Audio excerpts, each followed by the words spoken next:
बिस्मिल्लाहिर्रहमानिर्रहीम। एक बार अमीरुल मोमिनीन हजरत अली एक सफर पर जा रहे थे। रास्ते में एक जगह थोड़ा आराम करने के लिए और कुछ जरूरतें पूरी करने के लिए ठहरे। इस सफर में आपके साथ सिर्फ दो लोग थे, एक आपके आली मुकाम साहबजादे हजरत हसन और आपका एक खादिम यानी गुलाम। अपने जिस्म को किसी गैर मुतवक्के हमले से बचाने के लिए उस वक्त लोगों को सफर में निकलने से पहले भी लोहे का लिबास यानी जिरा पहनना पड़ता था। हजरत अली जब आराम करने के लिए लेटे तो उस जिराह को उतार कर रख दिया और इधर ये दोनों नौजवान इधर उधर टहलने लगे। जब इन दोनों की नजर पड़ी तो जरा देर से नजर पड़ी। एक शख्स आया और उसने हजरत अली के उस कीमती लिबास को उठाया और उसे लेकर वे तेजी के साथ भागा और एक तेज रफ्तार घोड़े पर सवार हो गया जो उसने करीब ही खड़ा किए हुए था। इन दोनों नौजवानों ने चाहा कि उसे पकड़ ले, मगर नहीं पकड़ सके। हाँ, अलबत्ता उसे पहचान गए। ये शख्स एक जाना पहचाना इंसान था, यहूदियों का एक आलिम था, और जब उसने ऐसी हरकत की तो ये दोनों हैरान रह गए। हजरत अली जब बेदार हुए तो इन दोनों ने बताया कि आपकी जिरा हमारी आंखों के सामने फला आदमी चुरा के ले गया। एक जुर्म हुआ, और ये जुर्म किसके सामान के साथ हुआ? वक्त के सबसे ताकतवर हाकिम यानी खलीफा के साथ हुआ। हजरत अली उस समय अमीरुल मोमिनीन थे, चौथे खलीफाए राशिदीन में से थे, और उस वक्त की दुनिया की दो अजीम ताकतों पर हजरत अली का सिक्का चल रहा था। आप चाहते तो चंद लम्हों के अंदर उस शख्स को गिरफ्तार करवा कर कड़ी से कड़ी सजा दिला सकते थे, लेकिन उन्होंने कहा कि मुझे इस्लाम कानूनी शरीयत को अपने हाथ में लेने की इजाजत नहीं देता। कानून को अपने उसूलों के साथ काम करना चाहिए। चुनाचे आप एक आम शहरी की तरह एक अदालत के अंदर शिकायत की अर्जी दाखिल की। उस अदालत का जज काजी शुरैह था, जो हजरत अली और हजरत उस्मान दोनों का शागिर्द रह चुका था। काजी शुरा ने दोनों फरीकों को हाजिर होने का हुक्म जारी किया। जो शिकायत करने वाले थे यानी हजरत अली, उन्हें भी बुलाया, और जिसके खिलाफ मुकदमा दर्ज किया था यानी जू अमर को भी बुलाया। मुकदमे की कार्यवाही शुरू हुई। इस्लाम का एक उसूल ये है, और पूरी दुनिया के अदालती निज़ाम ने इस्लाम के इस उसूल को कबूल किया है, कि जो शिकायत करता है उसके जिम्मे होता है कि वो सबूत पेश करे। चुनाचे काजी शुरह ने हजरत अली का ये हुक्म दिया कि ए अबुल हसन, खड़े हो जाइए, आपकी ही शिकायत पर आपको बुलाया गया है। आपने नामजद शिकायत पेश की है कि इस शख्स ने आपकी जीरा चुराई है। आप सबूत पेश करें, और जो गवाही आपके पास हो तो उसे पेश करें। हजरत अली ने इशारा किया अपने साहबजादे हजरत हसन की तरफ।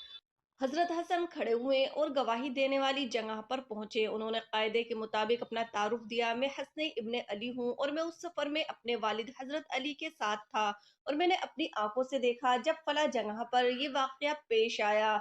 जब मेरे वालिद मोहतरम सोए हुए थे, आराम कर रहे थे, तो ये शख्स आया और इसने तेजी से जिरा उठाई और उसे लेकर भागा। मैंने और मेरे साथ एक आदमी और था।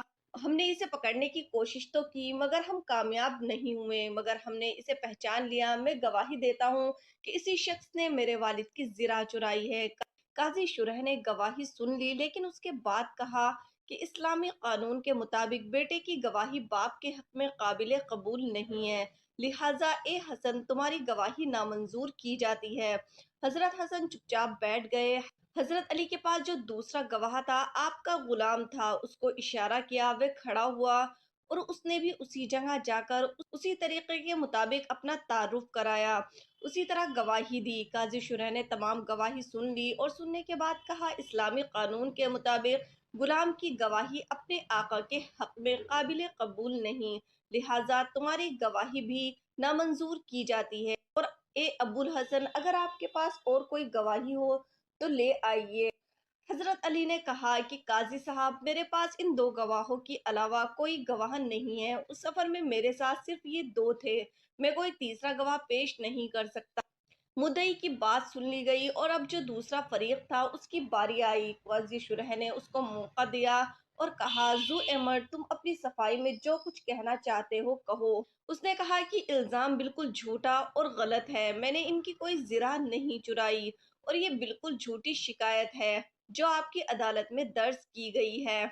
ये सुनते ही हजरत अली ने कहा कि क्या तुम कानून के मुताबिक हलफ लेकर कसम खाकर ये बात कह सकते हो? उसने कहा हाँ हाँ, क्यों नहीं, हलफ उठाकर कसम खा सकता हूँ। और मैं कसम खाकर कहता हूँ कि ये जिरा मेरी है और ये इल्जाम झूठा और बेबुनियाद है। कानून का काम पूरा हो गया। मुद्दई अली अपना दावा साबित नहीं कर सके और इधर उस शख्स ने कसम खाकर ये कह दिया कि ये जिरा मेरी है और ये इल्जाम झूठा है। लिहाजा काजी शुरे ने फैसला सुनाया कि अबुल हसन आपकी दरख्वास्त खारिज की जाती है और ए जुएमर, ये जिरा तुम्हारी है, तुम इसे ले जा सकते हो। मुकदमा खत्म हुआ, अदालत बर्खास्त की जाती है। जुएमर बाहर निकला, काजी शुरे नीचे उतरे। अभी तक तो वे काजी थे, लेकिन जैसे ही मुकदमा खत्म हुआ तो नीचे उतरे और कहा कि या अमीरुल मोमिनीन, मुझे आप ही ने सिखाया है कि जिस कानून के तहत नबी करीम सल्लल्लाहु अलैहि वसल्लम ने फैसला करना सिखाया था, मैंने उसी के तहत फैसला किया है। मुझे उम्मीद है कि आप मुतमईन होंगे। हजरत अली ने कहा फैसला तुमने सही किया, मगर आज तुमने एक बहुत बड़ी ज्यादती की है और अगर आइंदा मुझे इस ज्यादती की खबर मिली तो तुमको मुझे इस ओहदे से बरतरफ करने में देर नहीं लगेगी। काजी शुरे ने कहा या अमीरुल मोमिनीन, फौरन बताइए कि मुझसे क्या गलती हुई है। हजरत अली ने फरमाया जब अदालत ने तुमने मुझको गवाही देने के लिए पुकारा था, उस वक्त तुमने मेरा नाम लेने के बजाय तुमने मेरी कुनियत के साथ मुझे पुकारा। तुमने कहा था कुम या अबुल हसन, ए अबुल हसन खड़े हो जाओ। तुम जानते हो कि हम अरब के लोग जब किसी को इज्जत और एहतराम के साथ बुलाना चाहते हैं तो नाम के बजाय कुनियत के साथ बुलाते हैं। तुमने मुझे तो कुनियत के साथ बुलाया जबकि जू अमर को नाम के साथ बुलाया। इसका मतलब है कि तुमने हम दोनों के दरमियान फर्क किया। ये नाइंसाफी थी। अगर आइंदा तुमने कभी किसी के साथ नाइंसाफी की तो समझा जाएगा कि तुम इस ओहदे पर बैठने के लायक नहीं हो।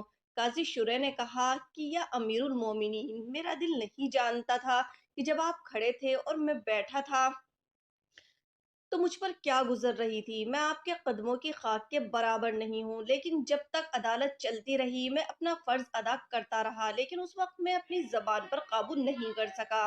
मेरे रोए रोए में जो आपकी मोहब्बत है, मैं कैसे उसको काबू में रखता। फिर भी वादा करता हूँ आइंदा ख्याल रखूंगा। इस तमाम गुफ्तगू में थोड़ी देर लग गई। उसके बाद हजरत अली बाहर तशरीफ लाए। बाहर निकले तो देखा कि अदालत के बाहर जू अमर खड़ा इंतजार कर रहा था। हजरत अली ने फरमाया क्यों, अब क्या बात है? अदालत का फैसला हो गया। या अली, मैं चोर नहीं हूँ। जैसा कि आप बखूबी जानते हैं कि मैं अपने कौम का मजहबी रहनुमा और आलिम हूँ। हमारी मजहबी किताबों में ये लिखा हुआ है कि आखिरी नबी सल्लल्लाहु अलैहि वसल्लम के जरिए जो इंसाफ दुनिया में कायम होगा, उसकी एक मिसाल ऐसी होगी कि उसका जो चौथा खलीफा होगा, उसकी दुश्मन कौम का एक शख्स एक जुर्म करेगा और वो जुर्म उसके बेटों या करीबी लोगों की आंखों के सामने करेगा, लेकिन अदालत में वो गवाही कबूल नहीं की जाएगी और इंसाफ के कायदे के मुताबिक उसकी शिकायत काबिल कबूल नहीं मानी जाएगी। लिहाजा अदालत उसकी दुश्मन कौम के आदमी के हक में ही फैसला कर देगी। यानी अदालत चौथे खलीफा के खिलाफ फैसला कर देगी, लेकिन वह खलीफा उस फैसले पर बिला चू चिरा सरे तस्लीम कम कर देगा, सर झुका देगा, कोई ना इंसाफी नहीं करेगा। या अली, मैंने ये सब कुछ जानबूझकर किया था। मैंने ये देखना चाहता था कि क्या वो अलामत आपके अंदर मौजूद है कि नहीं, और अब मैंने पा लिया है कि वो अलामत आपके अंदर मौजूद है और साथ ही जू अमर कलमा पढ़कर मुशर्रफ बा इस्लाम हो गया। उम्मीद करती हूँ आज की वीडियो आपको पसंद आई होगी। वीडियो पसंद आए तो लाइक और शेयर जरूर कर दीजिएगा, साथ ही चैनल को सब्सक्राइब कर लीजिएगा। इससे हमारी आने वाली हर वीडियो का नोटिफिकेशन आपको मिल जाएगा।